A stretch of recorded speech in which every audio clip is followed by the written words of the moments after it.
thank you to all of our presenters who had a lot of information to present. I would ask that you go ahead and write your questions that you may have on your cards, and would ask that our student assistants then gather the cards. If you may want to hold them up so that they can see it. And while we're doing that, just a short story about the importance of questions. There was a man who went to his doctor for his annual physical exam, and the doctor looked at him and said, "You know something, you're probably in the finest shape of any 58-year-old man I've ever seen." And the man looked at his doctor and said, "Did I say I was 58? The doctor looked back down at the card. He said, "Oh my goodness, I misread the number. You're 78 years old. You have the body of a 50-year-old. This is amazing. I need to do a case study here. Tell me about your family. How old was your father when he died?" The man said, "Did I say my father was dead?" He said, "Your father's still alive?" He said, "Yeah. He's 102 years old, and unless I know better, he's probably just finished walking off an 18-hole golf course." And so the doctor looked at the man and he said, "Well, how old was your grandfather when he died?" And the man said, "Did I say my grandfather was dead?" The doctor said, "Your grandfather's still alive?" And the man said, "Yeah. He's 125 years old. He's getting married tomorrow." And the doctor said to the man, your grandfather's 125 years old and he wants to get married?" And the man said to his doctor, "Did I say he wanted to get married?" Questions are important. So if you would please submit those questions, and we will get one of our panelists then to answer them.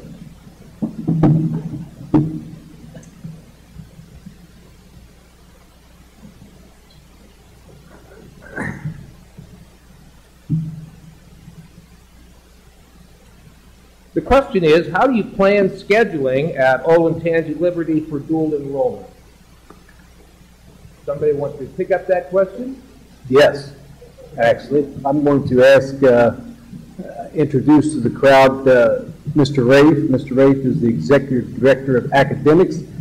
Also at this time, I'm going to ask Jack Fetty to come forward, because many of the questions you're going to have, both Jack and Mark have been the key players in working a lot of our end of the answers out. So Jack, by the way, is the Director of Achievement and Accountability. So if you would, Mr. Rafe. Thank you. Thank you. Thank you for being here. As far as scheduling goes, what we're doing in all three of our high schools is planning right now. We're working with Columbus State to identify the courses that align with our current curriculum, and aligning and looking at those courses and determining what are the best fits. Once we determine what those best fit courses will be, we'll gauge our, based on our student interest through the scheduling process. Like all our courses, we let student interest drive what those will be. So we're getting ready to start the scheduling process here at all three high schools, and we'll be taking those course selections and planning the course offerings based off of the student selections. Question is, can you take post-secondary enrollment options if an AP class is offered for that same class? I believe post-secondary enrollment options are only for courses that are not offered at the high school level. Karen, am I right on that? Yes. Okay, yes. One of our panelists over the table cared to talk a little bit about the IB, the International Baccalaureate degree. Diploma, I'm sorry. Maybe no one would prefer to answer that question. My son went to an IB high school. That was how he maintained his 32 credit hours. And they offer an IB diploma, which gave him those 32 credit hours. He could select his own courses within that curriculum. He never left his high school. His high school teachers taught him those classes. They were taught at a higher level. They were not easy, I can tell you that. He grumbled a lot along the way. But like I said, he went in with those 32 credit hours, and we paid a nominal fee for them. I can't remember what it was, but it was not much compared to what college education costs. So I highly recommend it. Does that answer your question? Can I just add to it? The International Baccalaureate program, it's a governing agency that has a curriculum. Initially, the curriculum was designed for students of foreign dignitaries, or like American dignitaries in foreign countries. They developed a standard curriculum that all those children would take. We have, so there's a standardized curriculum that is then implemented and kind of overlaid over top of our Ohio standards. It's similar to the advanced placement. Advanced placement is a national curriculum that's administered throughout the country in all the high schools. International Baccalaureate, the organization that governs that program, has specific costs that are involved to implementing the curriculum. There's professional development that's involved in implementing the curriculum, and you have to pay a significant fee to be a part of that program. So we've examined it over the years and have determined that just given our local the achievement level of our advanced placement and the success rate that our students are receiving with advanced placement, and the opportunity to create these dual enrollment partnerships with local universities, we're not at a point where we feel it's cost effective to add that to our current academic program. A number of questions relating then to dual enrollment. For example, we'll begin with timelines, particularly for the Olentangy local school. Everything's set to begin. What about the scheduling process? When should parents and students see the opportunities that are available? I'll give some general statements on that first, Tom, and I want Jack and Mark to join in. We know when we first started this discussion that we wanted to pinpoint 100 juniors. And obviously we wanted to pinpoint 100 juniors because that would actually be the first class that would graduate with 1 year of credit. So we're in the process right now of, since our students are in the scheduling time of year, to pinpoint or identify 100 juniors that, for lack of a better term, would participate in this pilot. Now, as you recall, when we started this evening, flexibility was the key because a lot of things that are out there, bumps in the road, we want to make sure we have the ability to address those as we go through the program. So I would like for Jack and Mark both to talk a little bit about some of the offerings that we're talking about. As we begin to pilot the program, we're looking at potentially 4 courses to then offer to those 100 students in the first year, and then be able to expand those course offerings the second year. Courses that we're exploring right now are AP Calculus, AP English Literature, AP Psychology, and AP Government. Those are not finalized yet. We're in the process right now of looking at our syllabi, comparing them to the comparable courses at Columbus State. We'll then take those to our teachers and try and identify instructors for those courses, teachers who are interested and qualified to teach those courses. And as far as a timeline, we hope to have that figured out by early spring in terms of being able to officially announce those as our official courses. But we're working through that right now. As far as scheduling goes, because it's dual enrollment and we're talking about courses that we're already offering in our schools, we can move forward with student requests because any student who'd be interested in taking the AP course, once we know whether or not it's available as a dual enrollment course, we'll be able to go to those students specifically and present them with the opportunity. I might also add to that, we are not talking about the elimination of AP. I think that's a rumor that has been circulating for the past month or so. I want to put that to rest. If nothing else, we're going to enhance our AP offerings. We've been having a conversation with Columbus State, and it's centered around 2 things. One would be, how can we align the AP/college coursework? In other words, when a student walks in to a class, we don't want to force them to say, okay, this is for AP, so you go over there, and this is for college credit, so you go over there. We want it to be seamless so that when they walk into that classroom, I can say I want this for AP credit, and that instructor is expected to prepare that student for the AP exam.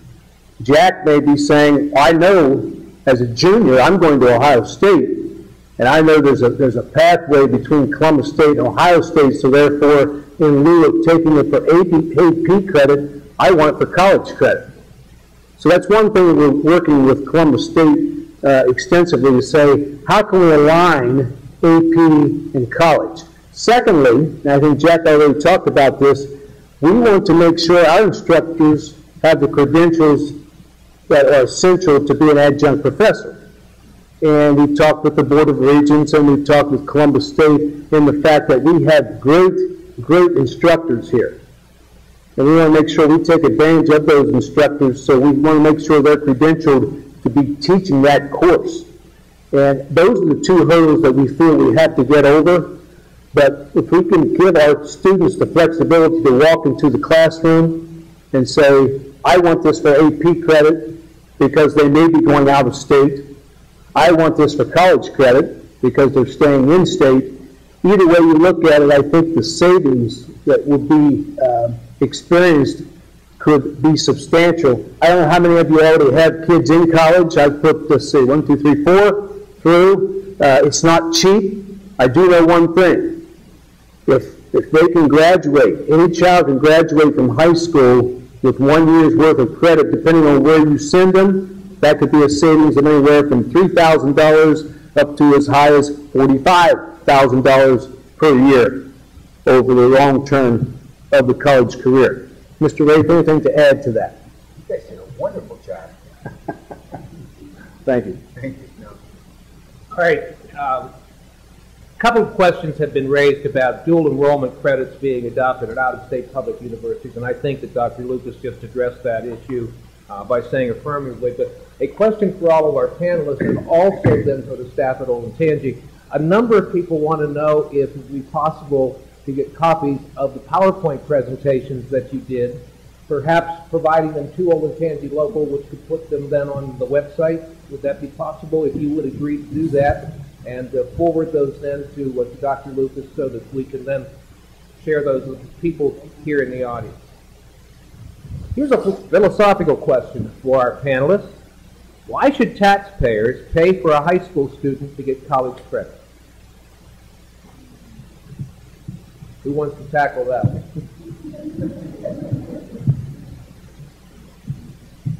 I can tackle that. I'm a taxpayer, and I live here, and what we're even talking about is we're paying for the high school credit. Also, the courses that we're talking about targeting are going to give them high school credit to fulfill their high school requirements that we are going to have them meet anyways. The advanced placement credit that your kids earn, that's fulfilling a high school credit. The students pay a fee to take a test at the end. If they don't score well enough on the test, then they're not guaranteed the credit. So there's a little bit of a risk there. The dual enrollment credit, if we get them concurrently enrolled in a college course, is guaranteed credit when they pass the course. So if there's an additional fee associated with it, similar to what Ms. Gray was talking about, that again would probably be a fee-based system, so that the taxpayer wouldn't be paying per se for the college credit. But if you notice what in their calculations, and even in the AP calculations, the college credit that the students are earning is at a significantly reduced cost. It's the same thing that Dr. Conrad spoke of, at a significantly reduced cost. So there isn't an additional burden to the taxpayer. I might add to that also, it takes 22 credit hours or credits to graduate from an Olentangy high school. You can't pick those up in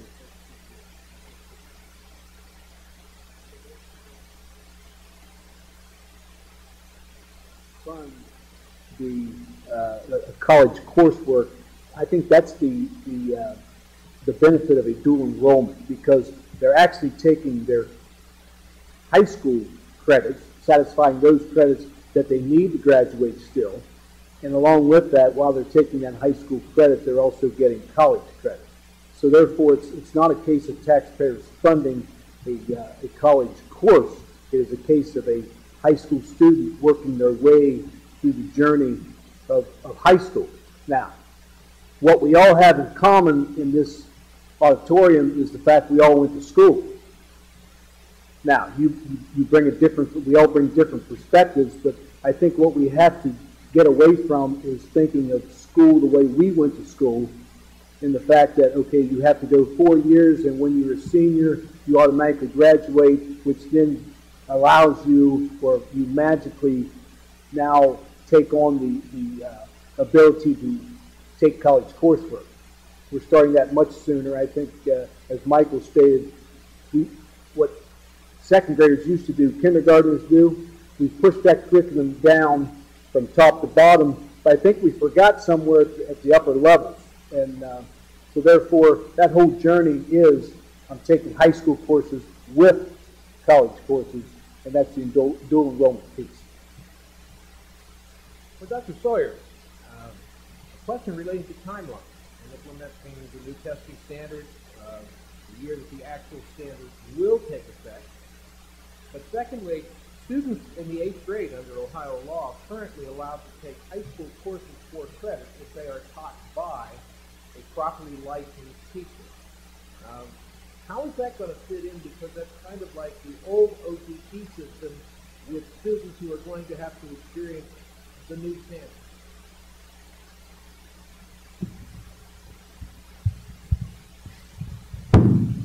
Thank you. The new assessments come online in 2014-15 where they actually count, quote unquote. So the local report card transition occurs in 2014-15. The new assessment system will become a pilot within the state of Ohio and current projections for 13-14. The current 8th grade class that can earn credit at the high school by having a high school course that's offered at the middle school level will not be impacted by the phase out of the OGT under House Bill 153 that was enacted within the state. So there will still be a transition period to allow students that are still subject to the current high-stakes system allow the transition to go through, much like happened when we went from the 9th grade proficiency test to the 10th grade OGT test. The current kindergarten class is the current class that will never see, when they get to 3rd grade, the current assessment system.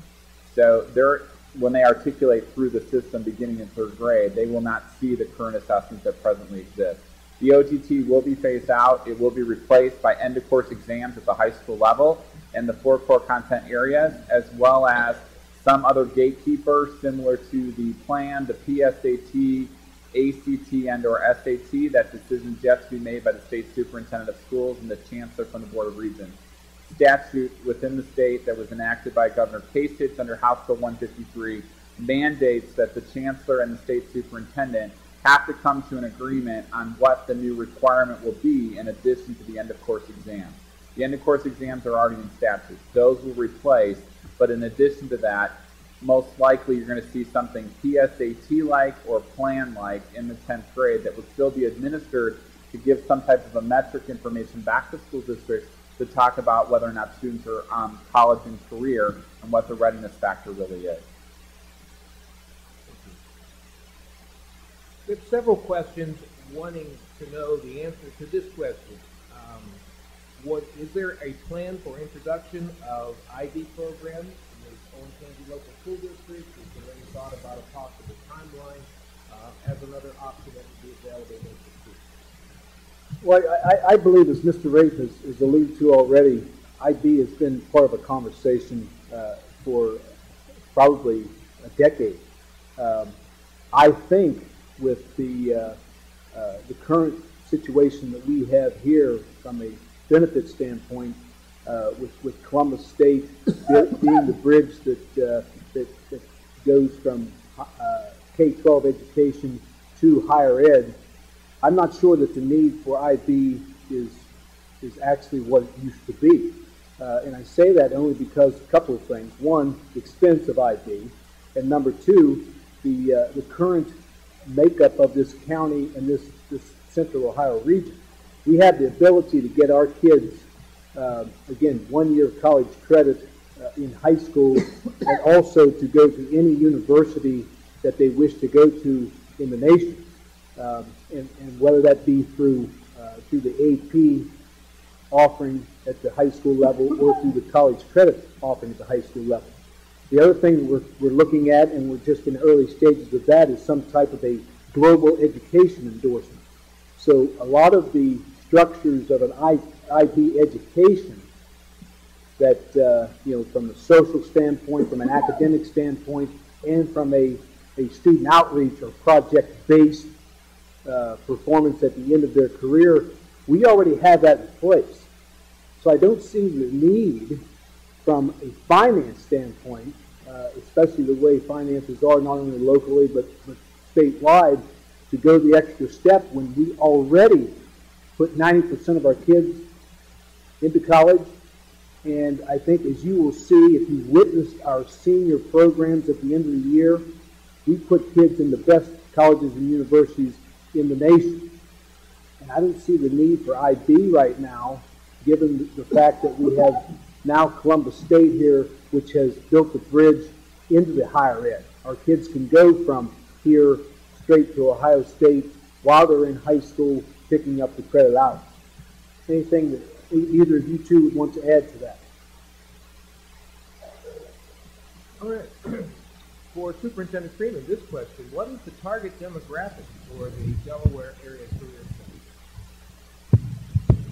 One of the things we don't want to do in career tech is say there's a target demographic or this kind of student should go to career technical education. And I think that's a myth, again, from the old vocational world.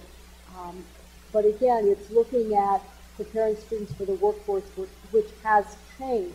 I think what students want to do is look at what is their career pathway, what is it they want to do for the rest of their life, or obviously that we've heard that students and people change careers multiple times. So where do they want to begin? Look at what opportunities are available at the Career Center, investigate those, come to the open houses, and if you want to go in that path, then go in that path. If it's a health area, it may be that you want to be an FTNA. It may be that you want to go on and become a doctor, and you might look at that. Is that an appropriate pathway for me? So I don't think, I want us to be very careful that we don't get caught up in this demographic and profiling a particular type of student that's going to first to go to career technical education. Question for our people who specialize in admission to college. Is it better? Everybody, I think, is pretty well aware of the fact that AP courses could be more challenging than a lot of other courses. Is it better to have several AP credits or achieve a high-class rank? Which seems to count more when it comes to being accepted?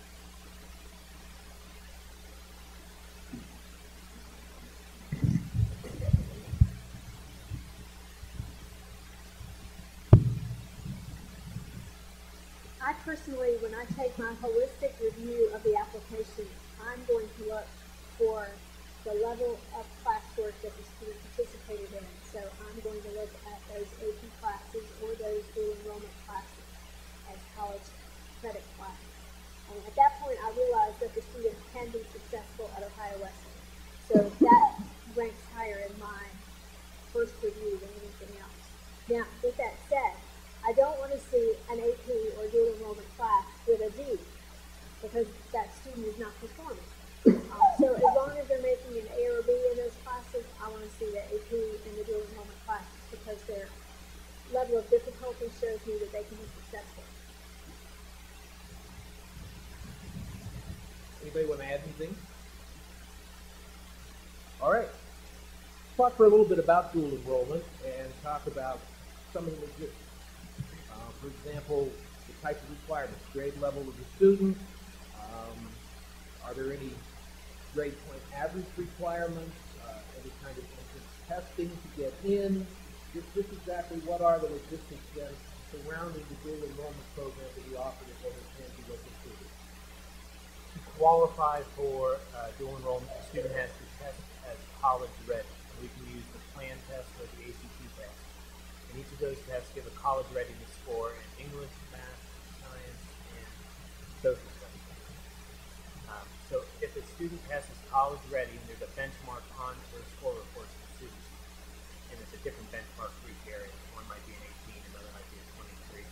If the student test is college ready in an area, they can take the dual enrollment course in that area. As far as, what was the second part of the question? Grade level? Oh, grade level. We're targeting juniors so that juniors and then who become seniors can earn that full year's worth of college credit. But we're not exclusive in that target. If a student otherwise qualifies and wants to take the course, I think this is where we can. Well, let's talk a little bit about delivery models for dual enrollment. For example, is there any plans eventually for perhaps online coursework? We also then would have an issue, will all the courses necessarily take place during the school day? Could there not be some classes that might be offered after the regular school day or before the regular school day? Because, what is the delivery model that you anticipate? Well, I think the perfect opportunity is now in regard to the partnership with Columbus State. And I do have to continue to add, it's Columbus State and their partners. Because as you saw on the PowerPoint, they have articulation agreements with a new number of state schools and private institutions. So therefore, Tom, give me the original part of that question again, please. Well, it's just the logistics. Online opportunities or non-traditional times for the courses, for example, before or after school as opposed to during the school day. Well, I want to make sure I address that online piece before I get into before I leave this whole piece. We are working again to make sure from a capacity standpoint that our buildings, this all ties together with our plans for our buildings and how we can use our facilities in a more efficient manner. We're looking at some type of an off-site facility, and right now, again, Columbus State is where we are talking, where potentially the schedule would look, our juniors would be at our home school because we feel it's critically important that all of our kids stay at their home high schools. So they would stay at the home school in the morning and take coursework that they would need, and they would leave that facility to again, I'll say Columbus State, but it may be another off-site campus, whereas our seniors would be just the opposite. They'd start out at the Columbus State facility or off-site campus, then come back to their home school. So from a scheduling standpoint, we believe that we can be efficient from blocks of time. But I also want to address that online piece because we have implemented the technology from a wireless standpoint to also look at the emergence of the virtual classroom. I know at times we've had conversations here about AP courses that are offered with maybe three kids, 5 kids, 8 kids, whatever number that may be. We're finally at the point where we can offer that virtual piece of, say, an instructor at Olentangy High School with 8 students in a particular course, one at Liberty with 8 to 10, one at Orange with 8 to 10. So we have one instructor now teaching that course online or from a virtual standpoint.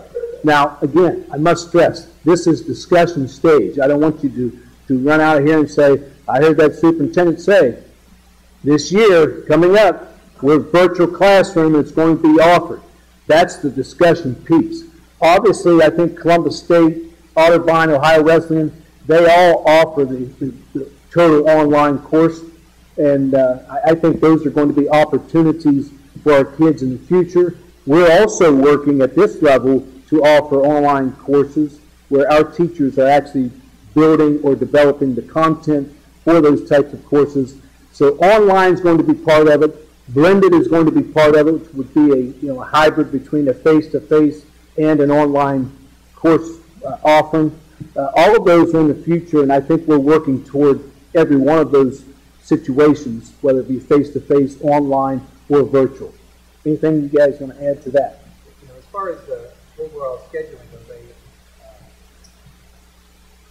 again, assuming we use one state with our off-site campus,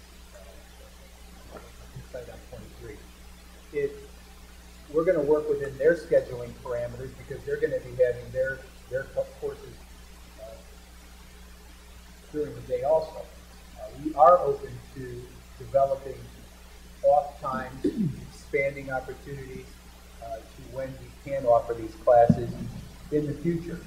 But it still goes back to, as we're looking to build our schedules here in each of the 3 current high schools, we have no idea when we're going to offer any of our courses.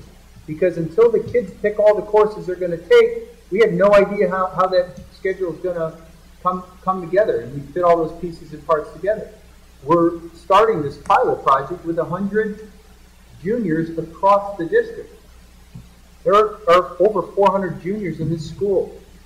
So to get 35 or 40 of them to consider the possibility of taking a couple courses that they would take here normally, maybe at an off-site location, and how that expands as we move forward, we're open to developing that to fit the needs of our students and the interests of our students. And I think it makes everyone feel better if you see a schedule. Right. Because, you know, what we talk about here and an actual schedule, as we all know, are 2 different things. And I think, again, that goes back to that flexibility piece. That's one of the pieces that Mr. Fetty is working with Columbus State. Here would be the course offering specifically for your son or daughter. And then you would have the opportunity to say, this looks good, this makes sense. I think we're going to take advantage of that. If the answer to that is no, this doesn't make sense, then we still have what you currently have in place. And as Mr. Rafe said, we're talking about 35 to 40 juniors at each high school out of about a 300 to 350 student graduating class.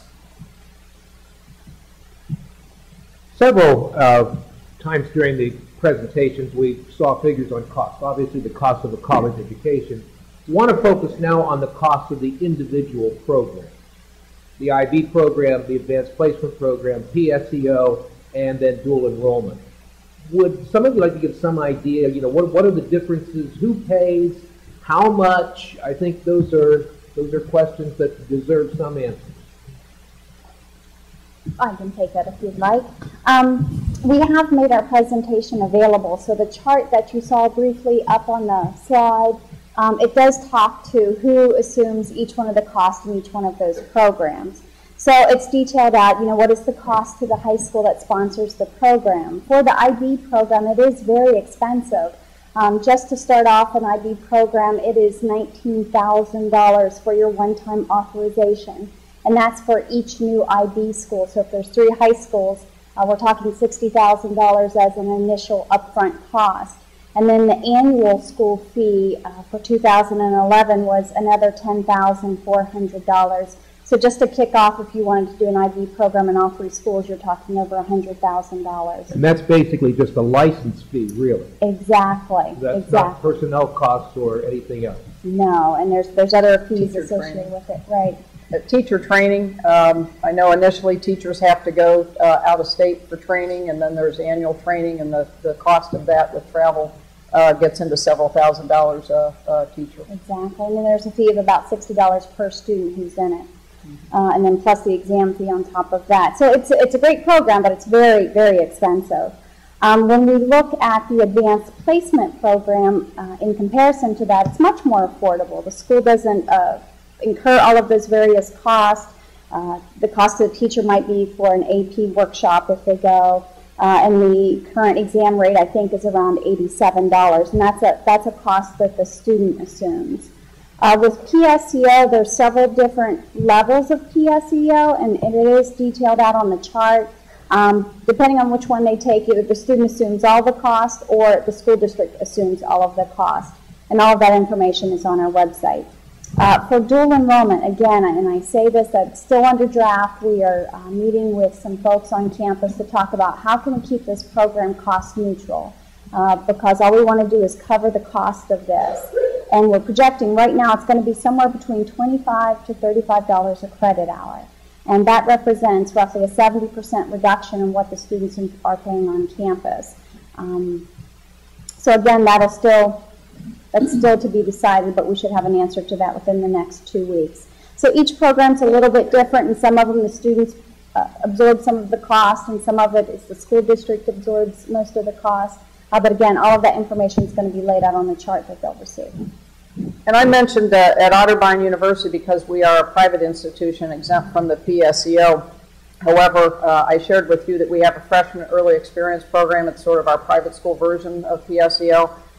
We charge students $100 a semester hour, which is most of our courses are 4 semester hours, so about $400. And that's what we've charged for the summer course offerings that we've had for summers for high school students, as well as that freshman early experience where we've had students come to campus and participate in any of the courses that we offer at the university.